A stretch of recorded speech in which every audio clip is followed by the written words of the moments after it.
I sat there looking around the room and no one was advocating, no one was supporting me.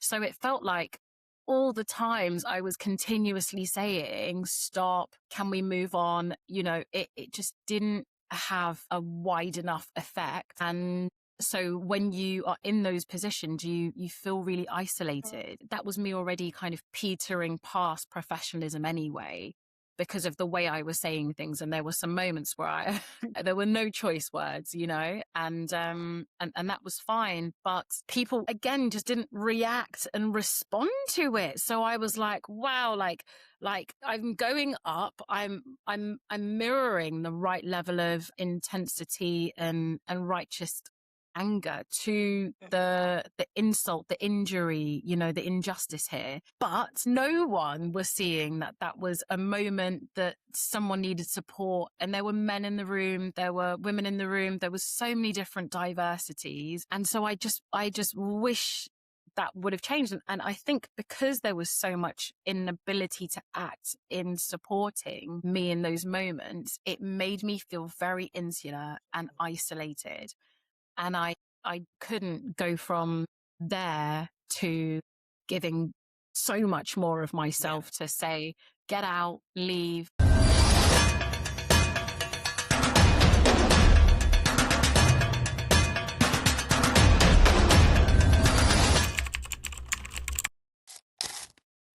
Hi, welcome to the second part of the episode with Mujinya. So I just wanted to remind you where we left up last time, because we're going to start kind of in the middle of that conversation. So last time where we left off, Eve was talking about her bad experience of being at university and not receiving the support she needed, and actually further than just not receiving the support, actually being detrimentally impacted and penalized as a result of not having that support.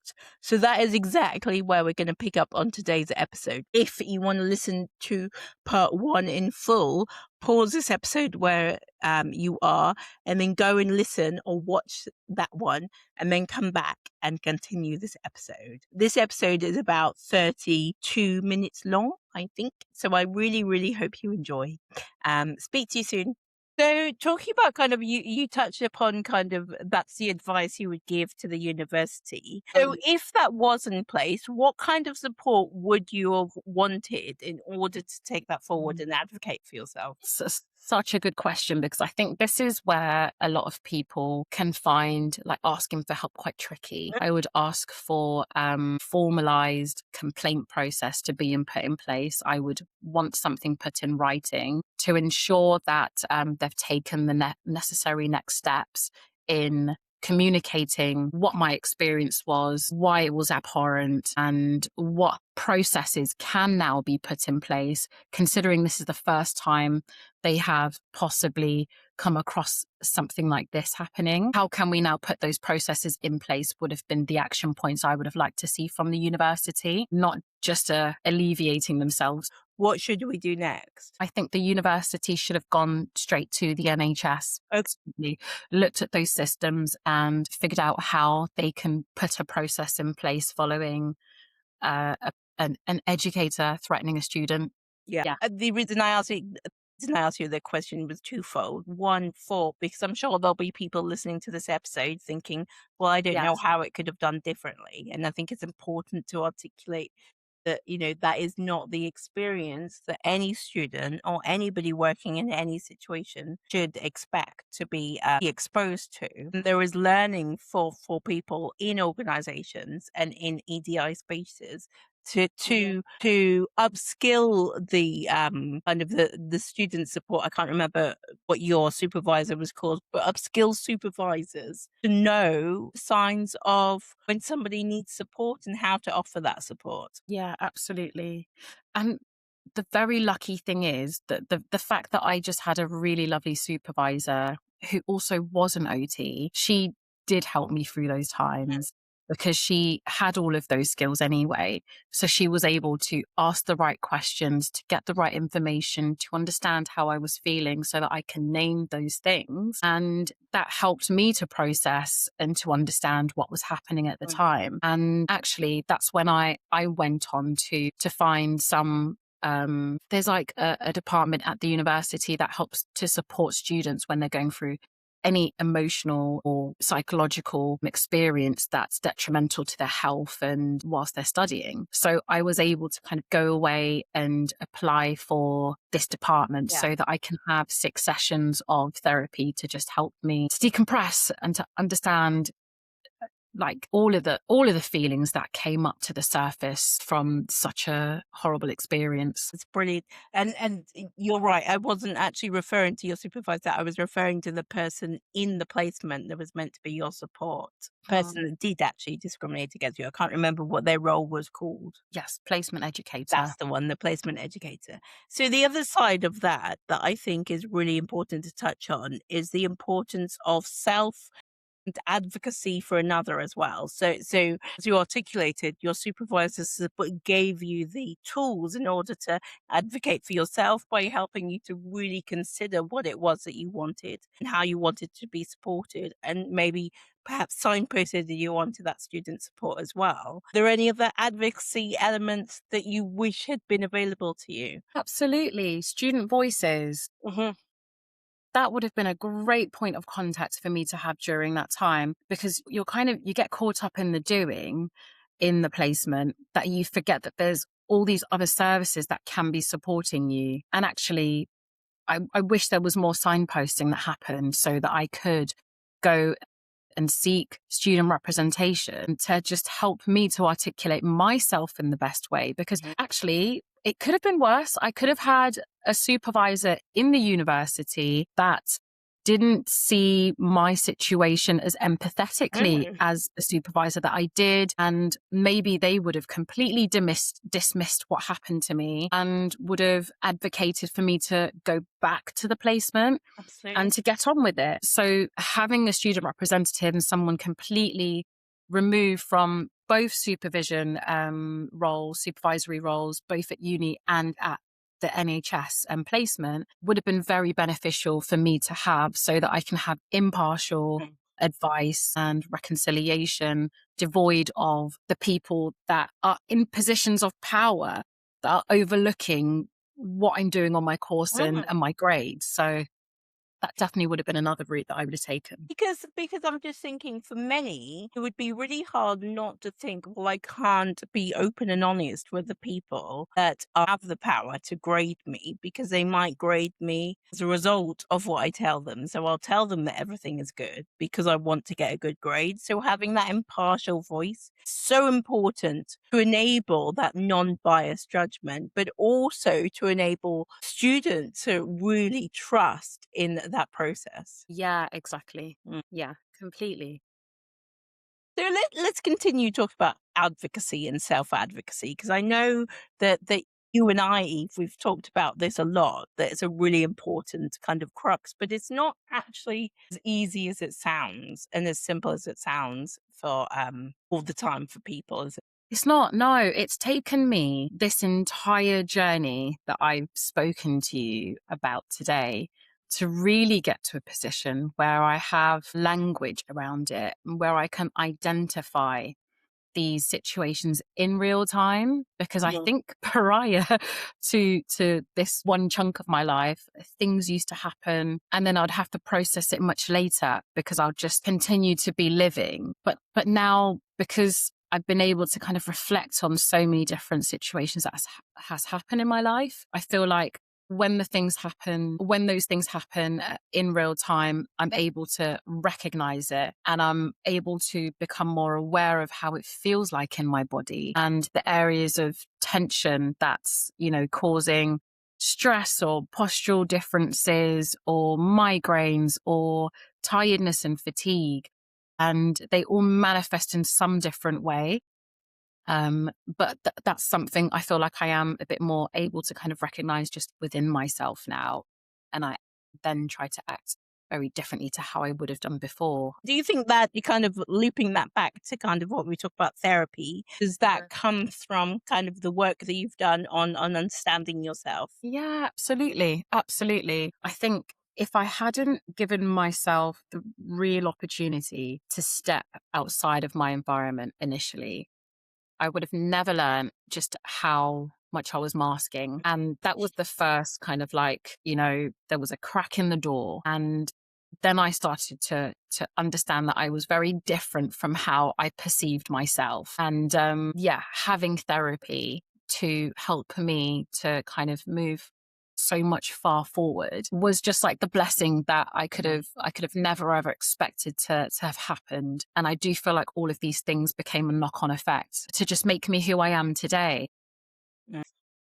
There's probably still a long way to go because I don't ever see myself as like a finished version of me. But where I am right now is, I think younger Eve would look at me and would feel safe enough to know that I could advocate for her.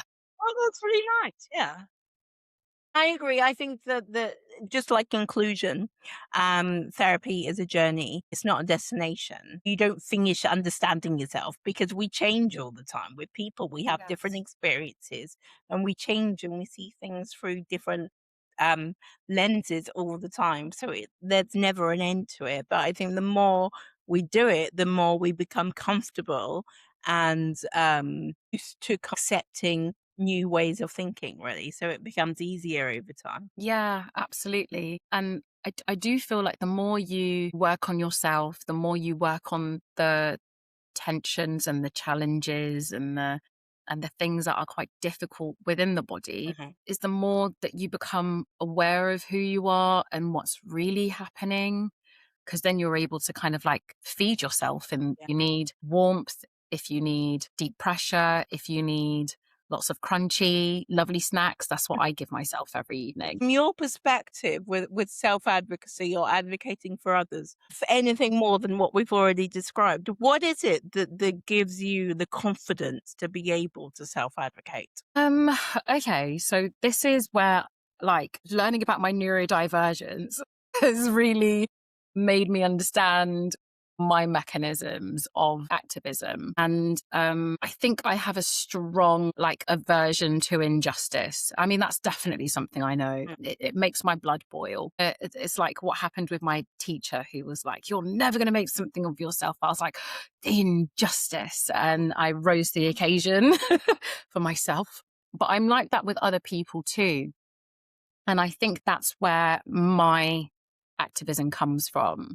Just seeing the poor behavior and rules and barriers and red tape of society and wanting Mm. to be some sort of positive influence towards making those injustices right. So that's definitely where it comes from. And I think a lot of that has come from just the lived experiences that I've had as well. Knowing that I was once a young Black girl who no one wanted to protect or no one wanted to advocate for, and having to kind of like pull up my socks and do it myself. So now I like to think that I am a better advocate for others in those situations because of that. It's really powerful, I think, and and when I say that again, can be misconstrued as something that is quite negative, but I mean that it's really powerful because to see how the world should be and to see where you are to be able to drive that forward. I think that that's a really powerful drive behind it. Every guest is driven by this need to advocate and activate for community. And I think that's such a strong thing when it comes to equality and pushing forward equality, that this need in us as people to do better for each other. Yeah, I agree. Yeah. I mean, when I have to think about what advocacy means to me, because activism has looked very different to me in lots of different experiences that I've had. Having a voice is activism for me. Mm. because there are spaces where people do not want to hear me. And I come from a culture who also, say women shouldn't be Yeah. heard, children shouldn't be heard. So having a voice and leaning into that and strengthening that voice, because actually that's probably one of my strengths. So being open and leaning into that space has been the biggest form of activism on a Mm. personal level. Yeah. But this advocacy for me is just being able to show up for yourself and for others when there is a form of injustice that's being exposed or being confronted at that moment of time. And showing up for yourself can mean so many different things to so many different people. Showing up for yourself is also just about protection sometimes. Whatever you need to do to protect. Yeah, completely agree. Mm. That's a really lovely way of putting it, actually, because I think protection gets a really negative kind of connotation sometimes. And actually, like, being able to protect yourself is a vital skill to have. And I remember talking to my brother-in-law and he said, Eve, I was chopping something and the knife fell on the floor, but because he's so football minded, he put his foot out Oh, like as if it was a football. my And God. I said, where are all your survival skills? Your toe could have been chopped off. You not want to protect your feet in any way, but it's such a great skill to have, to Yeah. be able to be in self-preservation. But as long as it doesn't exclude or isolate you, then it's a perfect mechanism to invoke change, I think. Where does that contradict then? So if you have to protect your own self from emotional and or physical harm, where does that kind of clash into kind of advocating for change? That's a very good question. I think that's where other people come into it, because we are just small little children on the inside with all of Mhm. our learnt behaviors and a prehistoric mind that will go into fight, flight, or freeze mode. And if you go into self-preservation mode and you're frozen in that state, then you can't always advocate for yourself. Yeah. And that is not abandoning your duties in any way. You're just doing what your body feels capable of doing in that moment to protect you. But that's where other people come into this whole community of Agree. advocacy, because I think there's advocating for yourself and advocating for others.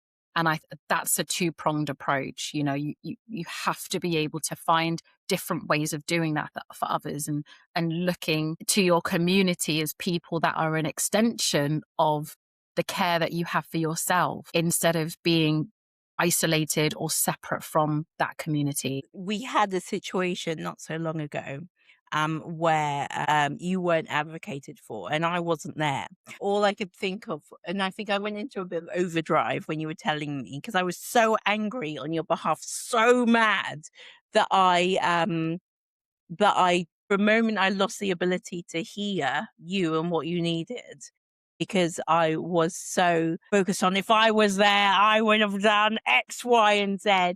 But I think that was a huge lesson for me as well. That part of kind of supporting and advocating for somebody else is stepping out of where you are and hearing what the other person needs from you. It's not about, I couldn't go back in time and change the situation, but what I could do was hear what you needed from me and then act on that. And I mean, we've had many conversations about this, and I call what you were going through at that time righteous anger, to be honest, because I think it came from all the right places, which is that place of injustice and wanting to do something to one, protect me in that situation, and two, to feel like you could do something to change how this whole ugliness had happened, and what comes next, so that I feel like you're supporting me in the best way possible. So I was able to already give lots of grace around that situation, because I knew that it was righteous anger and it wasn't inappropriate in any way. I don't believe, anyway, I don't think it was inappropriate. I think that's the right reaction to have.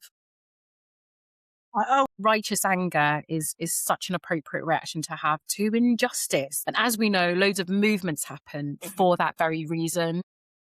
That became a bit of a movement in celebrating disability, didn't it? It did. Because you then went on to approach the people that were involved in that situation with the next steps of what you wanted to do. Yes, the clients. And also you went on to change internal policies so that there's like this whole holistic approach that was happening around me. Yeah. So I hope you feel quite proud of yourself for how you responded to that, because I think you also just kept checking in with me to make sure that that you were doing enough, and that I felt like I was completely like leading the process whilst also feeling supported in leading the process in whichever way I felt comfortable with. So yeah, I hope you feel proud being an advocate for me in that moment, because that was one of the best examples of support that I have ever had from someone that I've worked with in my life. Thank you.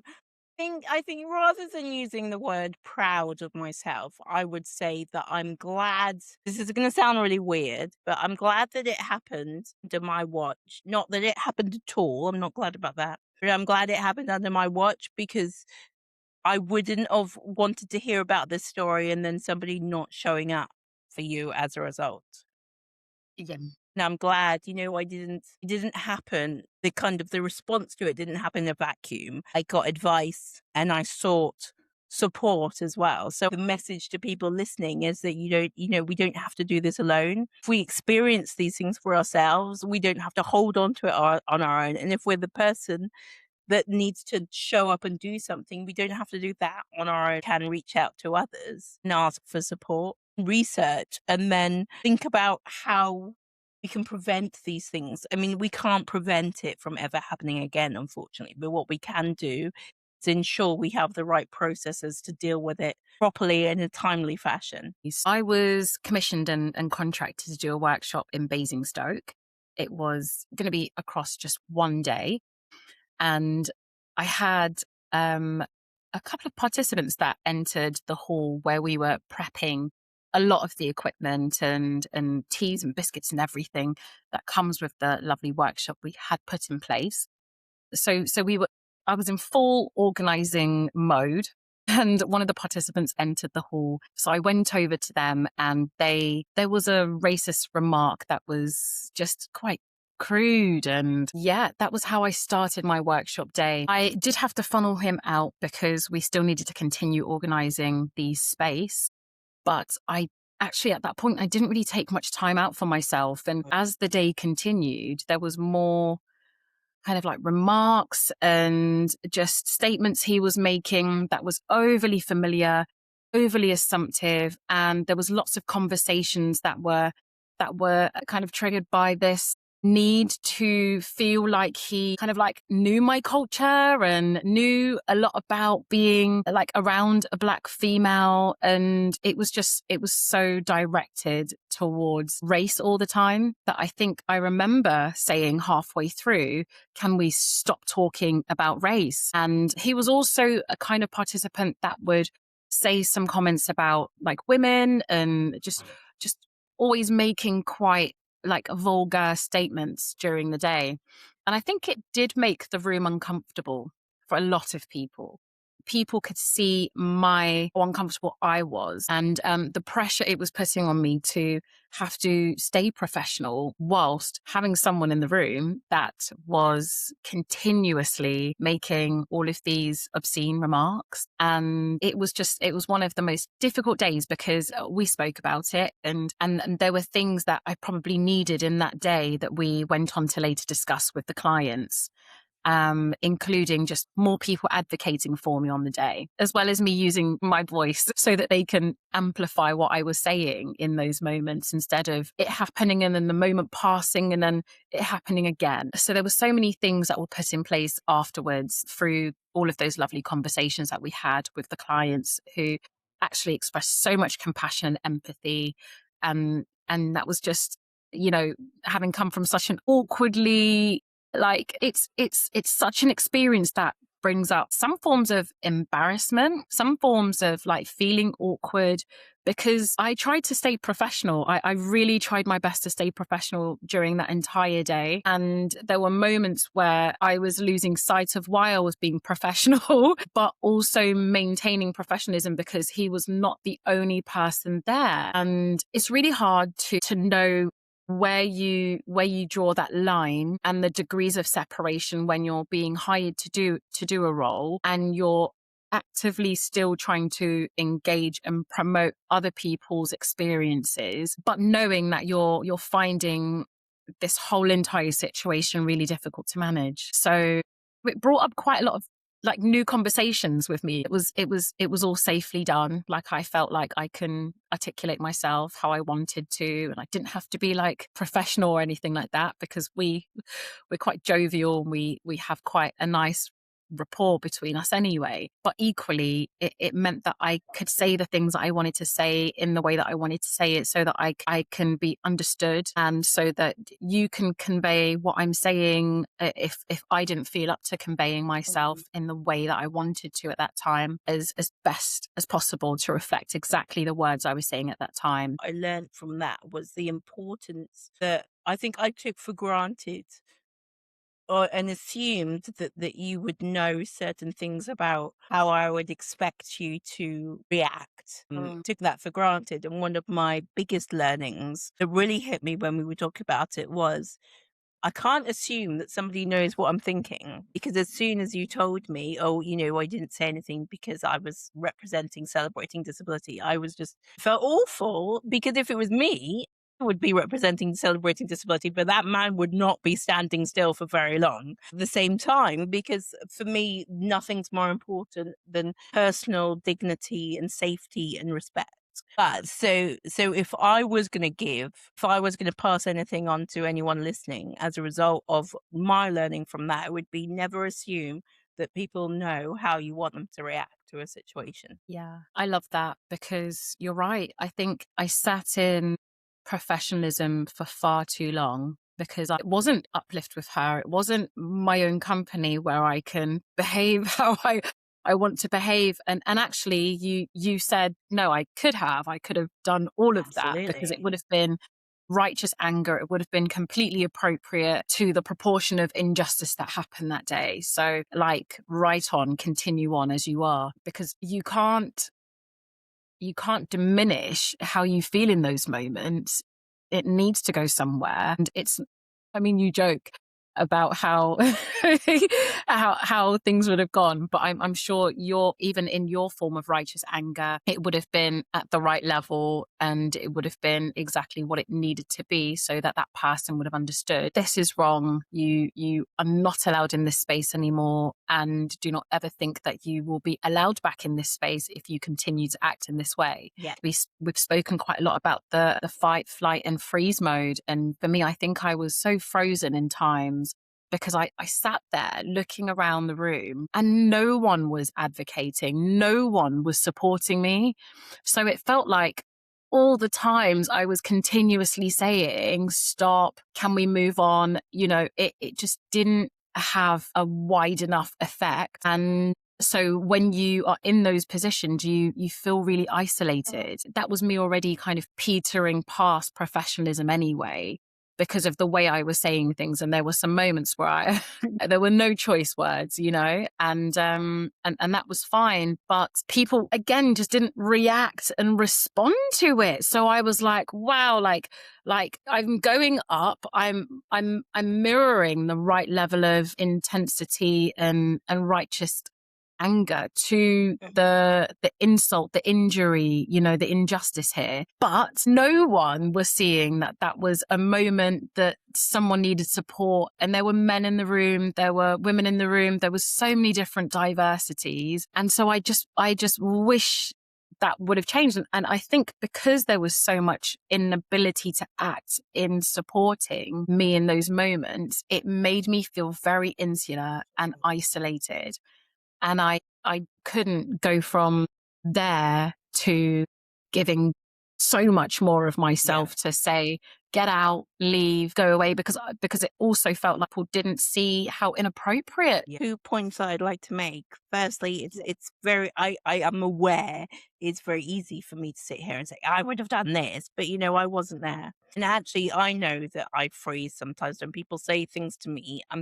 Sometimes I'm stunned into silence. And so whilst I say, this is how I would have liked to react, but who knows, because a situation is what it is in the moment. And the other thing I want to say is I don't think it's unprofessional to ask somebody to leave. I think that is in itself professional, because not only are you holding kind of that safety for yourself, you're also holding safety for the other people in the room as well. You're influencing the behavior that other people should be emanating in themselves. Yeah, completely true, because sometimes people do not know how to advocate for others.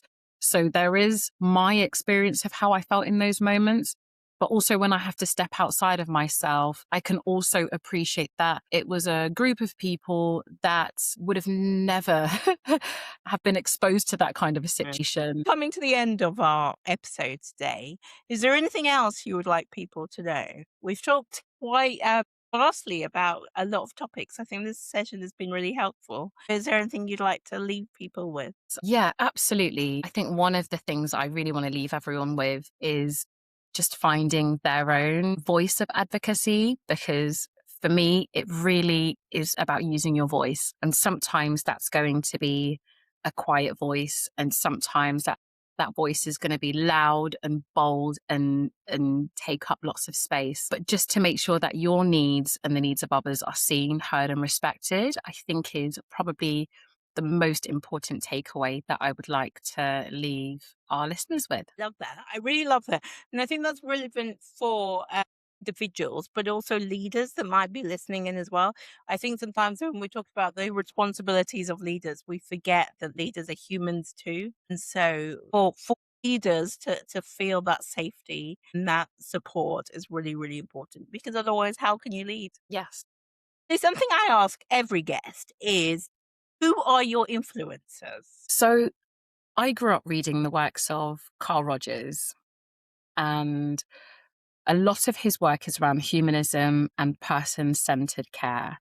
And so the biggest influencer for me has been his works. It's what triggered all of my interests around people, why they behave the way that they behave, how we can change ourselves so that we can get the best out of others. So yeah, that would have been, that's where everything really started, I'll be honest in saying. And another person that really influences me now, currently, as an adult version of Eve, is a lovely poet called Chimamanda Adichie. And she speaks about the danger of a single story. Hmm?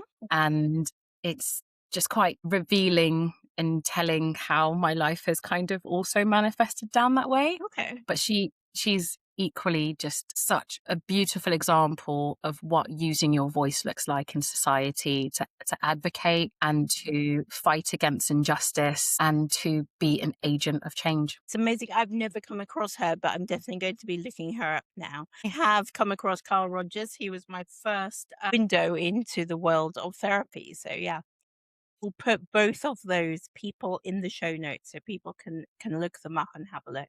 I want to say thank you so much for spending time talking to me on the Equality Edit. Where can people find out more about you? So my website is www.upliftwithher.com. You can send me a message, you can send me an email, or if you want to book to see me and have a consultation so that we can discuss anything goal related, then please do feel free to get in touch with me on those platforms. Awesome.